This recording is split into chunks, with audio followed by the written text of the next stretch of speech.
નમસ્કાર. આ video Gujarat technological university અંતર્ગત ડિપ્લોમા એન્જિનિયરિંગના પ્રથમ સેમેસ્ટરમાં અભ્યાસ કરતા વિદ્યાર્થીઓ માટે છે. તાજેતરમાં જ જીટીયુ દ્વારા પ્રથમ સેમેસ્ટરના તમામ વિષયોનો અભ્યાસક્રમ બદલવામાં આવ્યો છે. પ્રથમ સેમેસ્ટરમાં ઇંગ્લિશના સ્થાને કોમ્યુનિકેશન સ્કિલ્સ ઇન ઇંગ્લિશ નામનો વિષય ઇન્ટ્રોડ્યુસ થયો છે.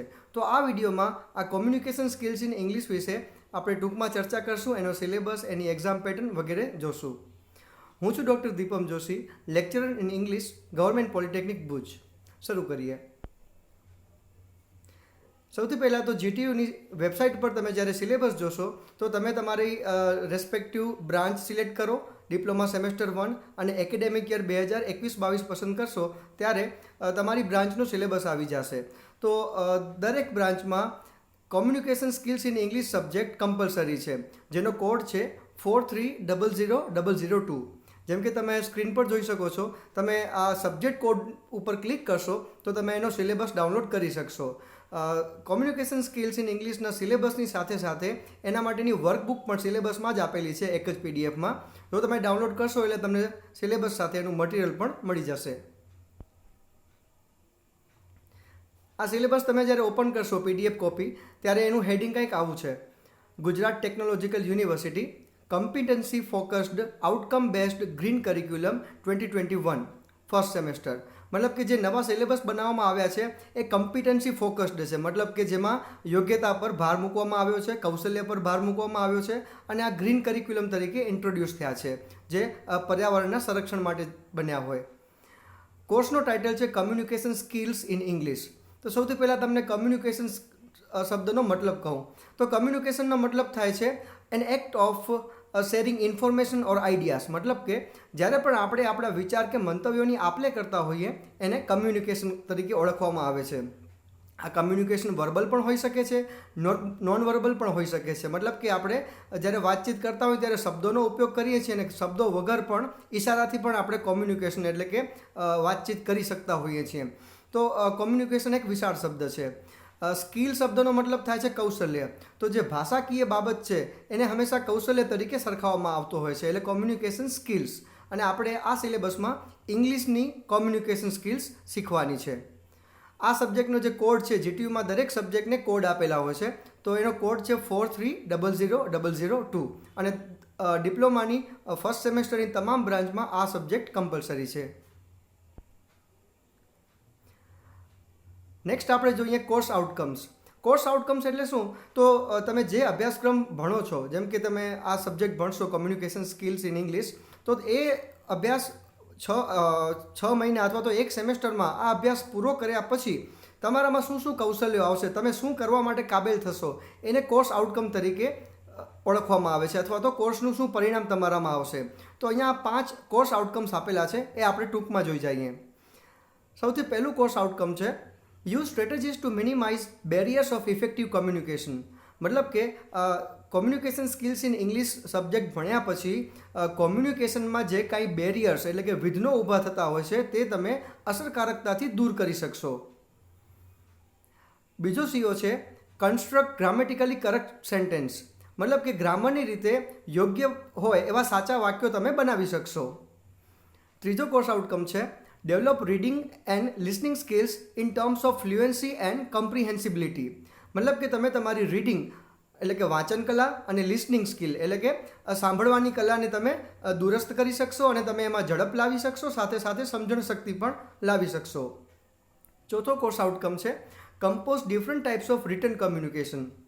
એટલે કે જે લેખન કળાના અલગ અલગ ફોર્મ્સ છે, પ્રકાર છે, એમાં પણ તમે અલગ પ્રકારના લખાણ કરી શકશો. મતલબ કે આ સિલેબસમાં લેટર્સ છે, ઓકે, ઈમેલ છે, તો તમે એ પણ લખતા શીખી જશો.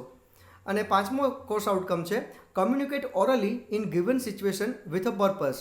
મતલબ કે તમે કોઈ પણ પરિસ્થિતિમાં ઓરલ એટલે કે મૌખિક વક્તવ્ય દ્વારા તમે તમારી રજૂઆત કરી શકશો, તમે તમારો હેતુ સમજાવી શકશો. તો આ 5 કોર્સ આઉટકમ છે જે તમે આ communication skills in English subject ભણ્યા પછી તમારામાં ડેવલપ કરી શકશો. આ ઉપરાંત આપણે કોર્સ આઉટકમની વાત કરી, એ જ રીતના આ સબ્જેક્ટ ભણ્યા પછી ઘણા બધા પ્રેક્ટિકલ આઉટકમ્સ પણ તમે ડેવલપ કરી શકો છો. તો અહીંયા 16 આઉટકમ્સનો લિસ્ટ સિલેબસમાં આપેલો છે અને એના વિશેની સમજ પણ આપેલી છે. કેટલાક આઉટકમ્સની સામે સ્ટાર એટલે કે ફુદેડી પણ કરેલી છે, એટલે કે આ આઉટકમ આવવા જોઈએ, જરૂરી પણ છે. ઓકે, તો એના વિશે આપણે વિસ્તૃત ચર્ચા નથી કરતા, પણ તમે સિલેબસમાં એના વિશે વાંચી શકશો વધુ. આગળ જોઈએ આપણે ટીચિંગ એન્ડ એક્ઝામિનેશન સ્કીમ. તો અહીંયા તમને ટીચિંગ સ્કીમ ઇન અવર્સ એટલે કે કલાકમાં આ વિષયની ટીચિંગ સ્કીમ આપેલી છે, મતલબ કે તમે કેટલા સમય સુધી અઠવાડિયામાં કેટલા કલાક આ વિષય ભણશો, બરાબર. તો આ ટીચિંગ સ્કીમમાં નીચે 3 લેટર્સ વાપર્યા છે, L, T અને P. L નો મતલબ થાય છે લેક્ચર, T નો મતલબ થાય ટ્યુટોરિયલ અને P નો મતલબ થાય છે પ્રેક્ટિકલ. તો આ કમ્યુનિકેશન સ્કિલ્સ ઇન ઇંગ્લિશ માટે L એટલે કે લેક્ચર 2 કલાક હશે. દર અઠવાડિયે તમારા 2 કલાક લેક્ચર હશે થિયરીના, બરાબર. અહીંયા ટ્યુટોરિયલની કોઈ જોગવાઈ નથી, પણ 2 કલાક પ્રેક્ટિકલના પણ હશે, બરાબર. તો દર અઠવાડિયે તમે આ કોમ્યુનિકેશન સ્કિલ્સ સબ્જેક્ટ જે છે એ 4 કલાક માટે ભણશો. 2 કલાક થિયરી માટે અને 2 કલાક પ્રેક્ટિકલ્સ માટે. પ્રથમ સેમેસ્ટરમાં આ સબ્જેક્ટની જે ક્રેડિટ છે એ 3 આપેલી છે. એના ઉપરાંત હવે એક્ઝામિનેશન સ્કીમમાં જોઈએ તો એક્ઝામિનેશન સ્કીમમાં પણ 2 ભાગ પાડેલા છે. એક છે થિયરી માર્ક્સ, બીજું છે પ્રેક્ટિકલ માર્ક્સ. તો સૌથી પહેલાં વાત કરીએ થિયરી માર્ક્સની. થિયરી એટલે કે અહીંયા તમારી જે લેખિત પરીક્ષાઓ હશે તે. તો એમાં સૌથી પહેલું કમ્પોનન્ટ આપ્યું છે CA. CA એટલે કે કન્ટિન્યુઅસ અસેસમેન્ટ. એમાં 30 માર્ક્સ આપવામાં આવેલા છે અને નીચે એના વિશેની સૂચના પણ આપેલી છે કે આ 30 માર્ક્સ કઈ રીતના હશે કે તમારી 20 માર્ક્સની 2 પરીક્ષા લેવામાં આવશે. જરાક સમજજો કે અહીંયા તમારે 20 માર્ક્સની એક નહીં પણ 20 માર્ક્સની 2 પરીક્ષા લેવામાં આવશે. આ તમારી કોલેજની ઇન્ટરનલ એક્ઝામ હશે અને એ 2 પરીક્ષામાં તમને જેટલા માર્ક્સ આવે છે એનો એવરેજ ગણવામાં આવશે, બરાબર. તો એ એક 20 માર્ક્સ થયા. આ ઉપરાંત 10 માર્ક્સના તમને માઇક્રો પ્રોજેક્ટ્સ આપવામાં આવશે. માઇક્રો પ્રોજેક્ટ્સ એટલે કદાચ આને તમે અસાઇનમેન્ટ તરીકે અત્યારે સમજો. તો 20 માર્ક્સ પરીક્ષાના અને 10 માર્ક્સ અસાઇનમેન્ટના. આ રીતના તમારા કન્ટિન્યુઅસ અસેસમેન્ટમાં 30 માર્ક્સ થશે. બાજુમાં આપ્યું છે ESE. ESEનો મતલબ છે એન્ડ સેમેસ્ટર એક્ઝામિનેશન, એટલે કે તમારું જ્યારે સેમેસ્ટર પૂરું થાય ત્યારે GTU દ્વારા તમારી જે પરીક્ષા લેવામાં આવતી હોય છે લેખિત પરીક્ષા તે. તો અહીંયા લેખિત પરીક્ષા તમારી 70 માર્ક્સની છે, બરાબર. તો એક તો તમારે 30 માર્ક્સ છે લેખિત પરીક્ષાના જે કોલેજમાં ઇન્ટરનલ લેવાશે અને પ્લસ 70 માર્ક્સની GTUની પરીક્ષા. તો 100 માર્ક્સ તમારા આ લેખિત પરીક્ષા માટેના છે. હવે વાત કરીએ પ્રેક્ટિકલ માર્ક્સની. તો પ્રેક્ટિકલમાં પણ એ રીતના 2 કમ્પોનન્ટ આપ્યા છે. CA એટલે કે કન્ટિન્યુઅસ અસેસમેન્ટ અને ESE એટલે કે એન્ડ સેમેસ્ટર એક્ઝામિનેશન. બંનેના 25-25 માર્ક્સ છે, એટલે કે 50 માર્ક્સ પ્રેક્ટિકલ માટેના છે. ને આ રીતના જો બધા માર્ક્સનો ટોટલ કરીએ તો આ કોમ્યુનિકેશન સ્કિલ્સ ઇન ઇંગ્લિશના ફર્સ્ટ સેમેસ્ટરમાં 150 માર્ક્સ એલોકેટ કરવામાં આવ્યા છે. નેક્સ્ટ જોઈએ suggested specification table for question paper design. Actually આ તો ક્વેશ્ચન પેપર ડિઝાઇન માટેનું છે, પણ તમે અહીંયા તમારા સિલેબસના જે યુનિટ છે એ યુનિટ પણ જોઈ શકશો. દરેક યુનિટ માટે કેટલો સમય ફાળવવામાં આવ્યો છે એ પણ બતાવેલો છે અને GTUની જે 70 માર્ક્સની પરીક્ષા હશે એનામાં દરેક યુનિટના કેટલા માર્ક્સ હશે એ પણ અહીંયા દર્શાવેલ છે. તો આપણે સૌથી પહેલું જોઈએ યુનિટ 1 થિયરી ઓફ કોમ્યુનિકેશન. તો એના ટીચિંગ અવર્સ છે 4 કલાક ફાળવવામાં આવ્યો છે, મતલબ કે આ પહેલો યુનિટ છે એ તમને 4 કલાક માટે ભણાવવામાં આવશે. અને એના માર્ક્સ કેટલા હશે તો જો છેલ્લી કોલમમાં ટોટલ માર્ક્સ આપેલા છે તો જે 70 માર્ક્સનું GTUનું પેપર હશે એમાં આ યુનિટ 1ના 10 માર્ક્સ હશે. ઓકે, અહીંયા જે લેવલ આપેલા છે એના વિશે ટૂંકમાં સમજાવી દઉં તો R લેવલ લખ્યું છે. Rનો મતલબ થાય રિમેમ્બર એટલે કે યાદ રાખવું. તો આ અમુક પ્રશ્નો જે યાદ રાખવાના લેવલ ઉપર તૈયાર થયા હશે એને R લેવલ કહેશે.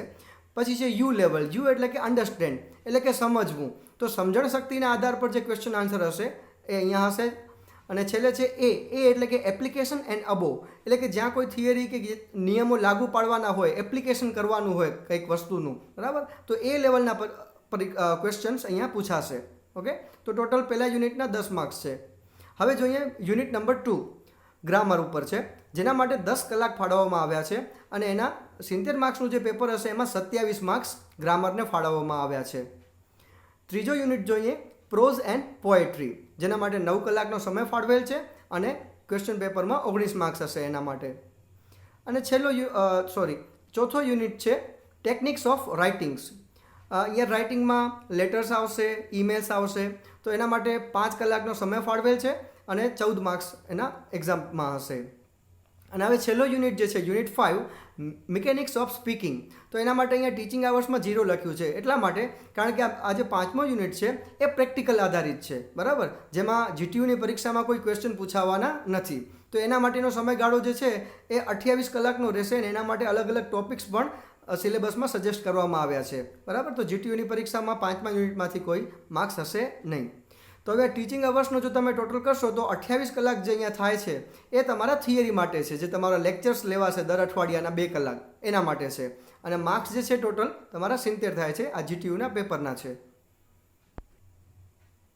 હવે આગળ આપણે આ દરેક યુનિટ વિશે થોડીક ટૂંકી સમજ લઈ લઈએ અને એમાં કયા કયા ટોપિક છે એ પણ જોઈ લઈએ.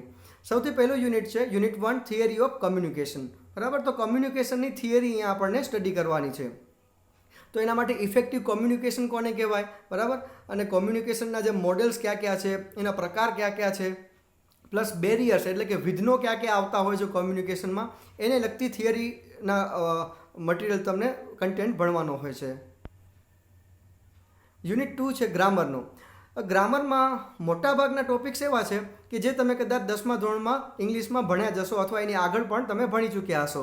તો અહીંયા તમારી પાસે એક સરસ ચાન્સ છે રિવિઝનનો, અને સાથે સાથે કદાચ ક્યાંય ગ્રામરમાં ગેપ રહી ગયો હોય તો એ ગ્રામરમાં ગેપ પૂરો કરવા માટેનો આ તમારી પાસે એક સારામાં સારો સમય છે. ગ્રામરના જે મુદ્દા છે એમાં સૌથી પહેલાં છે 2.1 પાર્ટ્સ ઓફ સ્પીચ, બરાબર. એટલે કે આપણે જ્યારે એક વાક્ય બનાવતા હોઈએ તો વાક્યમાં અલગ અલગ શબ્દોનો ઉપયોગ કરીએ, જેમ કે noun, pronoun, subject, verb, object, ઘણા બધા ઘટકોના નામ છે. તો એ દરેક ઘટકને પણ સમજવું પડશે, બરાબર. એમાં આપણે શબ્દો સમજશું, સાથે સાથે પ્રેપોઝિશન, બરાબર, જેમ કે on, under, below, above, after. એના પછી કનેક્ટર્સ છે, બરાબર, ઇફ, અનલેસ, અધરવાઇઝ, બીકોઝ, જે તમે વાક્ય જોડવા માટે વાપરો છો. તો આ પ્રકારના જે ગ્રામરના પોઈન્ટ્સ છે એ 2.1માં છે પાર્ટ્સ ઓફ સ્પીચમાં. એના પછી છે 2.2 ટેન્સીસ. ટેન્સીસ એટલે કે કાળ. તો અહીંયા તમારી સામે 3 ટેન્સીસ આપેલા છે, પ્રેઝન્ટ ટેન્સ, પાસ્ટ ટેન્સ અને ફ્યુચર ટેન્સ. અને ત્રણેયના જે સબ ટેન્સીસ છે એના પણ નામ આપેલા છે. તો તમારે સિલેબસમાં જે છે ટેન્સીસ એટલા જ કરવાના થાય છે. 2.3માં છે modal auxiliaries, can, could, should, would, આ બધા શબ્દોનો ઉપયોગ જે તમે મોટાભાગે 10મા ધોરણમાં ભણી ચૂક્યા છો. ગ્રામરમાં જ આગળ આવે છે 2.4 સબ્જેક્ટ વર્બ એગ્રીમેન્ટ. નામ ઉપરથી કદાચ આ નવું લાગે, પણ આ સબ્જેક્ટ વર્બ એગ્રીમેન્ટ બેઝિકલી શું કહે છે કે સબ્જેક્ટ એટલે કે કર્તા અને વર્બ એટલે કે ક્રિયાપદ. તો વાક્યમાં કર્તા અને ક્રિયાપદ એકબીજાને અનુરૂપ હોવા જોઈએ, બરાબર. સામાન્ય રીતે આપણે એમ કહેતા હોઈએ કે એકવચન નામ સાથે એકવચન ક્રિયાપદ આવે ને બહુવચન નામ સાથે બહુવચન ક્રિયાપદ, પણ ખરેખર એવું ઘણી વખત નથી થતું. શા માટે? તો ઇંગ્લિશમાં કેટલાક ગ્રામરના એવા યુસેજ હોય છે કે તમને નામ જે છે એ કદાચ બહુવચન દેખાય પણ એની સાથે ક્રિયાપદ જે છે એ એકવચન આવતું હોય, અને ક્યારેક ઉલટું થાય, નામ એકવચન દેખાતું હોય ને ક્યાંક ક્રિયાપદ બહુવચન પણ આવી જતું હોય. તો આ બધા ઉપયોગ શું છે એ તમારે આ 2.4માં શીખવાના છે. અને છેલ્લું છે 2.5 basic sentence patterns of English. Sentence pattern એટલે શું? એટલે કે તમે વાક્ય રચના કેવી રીતના બનાવો છો. સામાન્ય રીતે જ્યારે આપણે કોઈ વાક્ય બનાવીએ ઇંગ્લિશમાં તો આપણે સબ્જેક્ટ, વર્બ અને ઓબ્જેક્ટ SVO આ રીતના વાક્ય બનાવીએ છીએ. ગુજરાતીમાં કહીએ તો કર્તા, ક્રિયાપદ અને કર્મ. તો આવા બીજા કયા પ્રકારની આપણે વાક્ય રચનાઓ બનાવી શકીએ એ તમારે આ 2.5માં શીખવાનું છે. આગળ વાત કરીએ 2.3ની. તો 2.3માં પ્રોઝ એન્ડ પોએટ્રી સેક્શન છે. તો અહીંયા તમારી પાસે પહેલો પ્રોઝ આપેલો છે 3.1માં, the leopard by Ruskin Bond, બરાબર. 3.2 છે short story after 20 years by O Henry. અને 3.3માં પોએટ્રી, 2 કવિતાઓ છે. એક છે stopping by woods on a snowy evening by Robert Frost, અને બીજું છે where the mind is without fear by Rabindranath Tagore. તો તમારી પાસે ટોટલ આ રીતના 4 ટોપિક થાય છે ભણવાના. અને આ 4 જે પ્રોઝ, પોએટ્રી ને શોર્ટ સ્ટોરી છે એ તમારા સિલેબસની સાથે વર્કબુકમાં આપેલા જ છે. તો તમે ત્યાંથી એનો અભ્યાસ કરી શકો છો, બરાબર. આ જ્યારે તમે શીખતા હો ત્યારે તમારે લેંગ્વેજનું ને વોકેબ્યુલરીનું ઘણું બધું ધ્યાન રાખવાનું હોય છે. એ 3.4 અને 3.5માં લખેલું છે કે જ્યારે તમે કોઈ પણ પોએટ્રી, પ્રોઝ કે કાંઈ પણ કન્ટેન્ટ વાંચો છો તો તમે નવા નવા શબ્દો શીખો છો. ગ્રામરના અલગ અલગ ઘટકોનો કેવી રીતના ઉપયોગ થાય છે, વાક્ય કેવી રીતના બને છે એ પણ તમારે શીખવાનું હોય છે. સાથે સાથે તમે પોતાના વિચારો પણ કેવી રીતના રજૂ કરી શકો એ પણ તમને શીખવા મળે છે. યુનિટ 4માં આવી જઈએ ટેકનિક્સ ઓફ રાઇટિંગ. તો અહીંયા બેઝિકલી 2 મુદ્દા છે આપણી પાસે. એક છે 4.1 ઈમેલ રાઇટિંગ, બરાબર, ઈમેલ કેવી રીતના લખવું. આજકાલ લેટર લખવાના બદલે મોટાભાગે લોકો એકબીજાને ઈમેલ કરતા હોય છે, કારણ કે ઝડપથી ઈમેલ કરી શકાય છે, મોકલી શકાય છે, અને ઝડપથી જવાબે આપી શકાય છે. તો ઈમેલ કેવી રીતના લખવા એના વિશે આપણે વાત કરીશું, એના ફોર્મેટ્સ, એના સેમ્પલ વિશે ચર્ચા કરી શકશું. અને 4.2માં આવે છે લેટર રાઇટિંગ, બરાબર. ઈમેલ આવી ગયા છતાં પણ એવું નથી કે લેટરનો જમાનો ચાલ્યો ગયો. આજના સમયમાં પણ લેટર રાઇટિંગનો ખૂબ જ ઉપયોગ થાય છે. તો લેટર લખતી વખતે, પત્ર લખતી વખતે એના કયા કયા મુખ્ય ભાગ હોય, કયા કયા પ્રકારના લેટર હોય, એ પણ તમે અહીંયા શીખી શકશો. તો લેટર રાઇટિંગમાં ખાસ તો જોબ એપ્લિકેશન છે, પ્લસ લીવ એપ્લિકેશન એટલે કે રજા માટેની અરજી, પ્લસ બિઝનેસમાં કેટલાક લેટરનો ઉપયોગ થતા હોય, જેમ કે ઇન્ક્વાયરી માટેના લેટર્સ, પરચેઝ માટેના લેટર્સ. તો એ બધા લેટર્સનો અભ્યાસ તમે યુનિટ 4માં કરશો. અને હવે લાસ્ટમાં આવી જાય યુનિટ 5 મિકેનિક્સ ઓફ સ્પીકિંગ. તો આપણે આગળ વાત કરી હતી એમ આ મોટાભાગે તમારે પ્રેક્ટિકલ સેશનમાં ઉપયોગ થશે. તો અહીંયા 2 મુદ્દા આપ્યા છે. એક છે 5.1 પબ્લિક સ્પીકિંગ, બરાબર, જાહેરમાં કેવી રીતના પોતાનું વક્તવ્ય આપવું. તો અહીંયા તમે સ્પીકિંગ સ્કિલને લગતા જે મુદ્દાઓ છે, એના લક્ષણો છે, બરાબર, કઈ રીતના આપણે પોતાની સ્પીકિંગ સ્કિલ સારી કરી શકીએ, ઇફેક્ટિવ કરી શકીએ, એના વિશે તમારે અભ્યાસ કરવાનો છે. અને 5.2માં સેમ્પલ ઓફ પ્રેક્ટિસ. તો કેટલાક સેમ્પલ્સ આપેલા છે કે તમે આ રીતની ડિસ્કશન કરીને અથવા વક્તવ્ય આપીને તમારી સ્પીચ સુધારી શકો છો, સ્પીકિંગ સ્કિલ સારી બનાવી શકો છો. જેમ કે પોતાનો પરિચય આપવો, સેલ્ફ ઇન્ટ્રોડક્શન, અલગ અલગ ઓકેઝન ઉપર સ્પીચ આપવી, જેમ કે ફેરવેલ ફંક્શન હોય, વિદાય સમારંભ હોય, ત્યાં સ્પીચ કેવી રીતના આપવી, પ્લસ હવામાન વિશે કેવી રીતના ચર્ચા કરવી, તમે બસ સ્ટેશન કે રેલવે સ્ટેશન ગયા તો ત્યાં ઇન્ક્વાયરી કેવી રીતના કરવી, ટેલિફોન પર કેવી રીતના વાત કરવી. તો આવા પ્રેક્ટિસ માટેના અલગ અલગ એક્ઝામ્પલ પણ અહીંયા આપેલા છે. ઓકે, તો સિલેબસમાં આપણે ટૂંકમાં ઓવરઓલ બધી વાત કરી લીધી કોમ્યુનિકેશન સ્કિલ્સ ઇન ઇંગ્લિશની. ઓકે, તમે અહીંયા જે લિંક આપેલી છે એ લિંક ઉપર જઈને ક્લિક કરશો એટલે તમે GTUનો સિલેબસ ડાઉનલોડ કરી શકશો, અથવા તો તમે આ QR કોડ સ્કેન કરશો તો પણ તમને સિલેબસ મળી જશે. વિડીયો જોવા બદલ આપનો આભાર.